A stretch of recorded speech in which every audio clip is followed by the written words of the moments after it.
Welcome to the Slop Farm. Enjoy the video.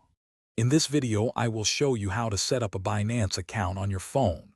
First, download the official Binance application from your device's app store. Once installed, open the app and choose to register with either your email address or phone number.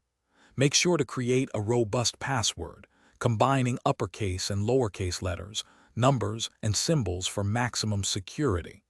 You'll then complete a quick security verification, typically involving a 6-digit code sent to your chosen contact method. Next, you'll need to verify your identity, a crucial step for security and compliance. Navigate to the identity verification section within the app. You'll be prompted to enter your personal details, including your full legal name, date of birth, and residential address. Following this, you'll upload clear images of a valid government-issued identification document, such as a passport or driver's license, and complete a live facial recognition scan. This process usually takes only a few minutes. After verification, it's vital to enhance your account's security.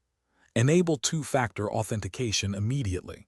Google Authenticator is highly recommended for an extra layer of protection, though SMS two-factor authentication is also an option. Additionally, set up an anti-phishing code. This unique code will appear in all legitimate Binance emails, helping you identify and avoid fraudulent communications. Regularly review your security settings to ensure your account remains secure against potential threats. Finally, you're ready to fund your Binance account and begin trading.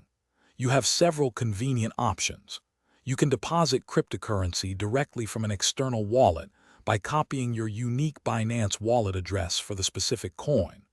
Alternatively, you can purchase crypto using fiat currency through methods like bank transfers or credit and debit cards. Explore the diverse funding options available within the app, as they may vary slightly based on your geographical location. Thanks for watching. Consider subscribing if we helped you today.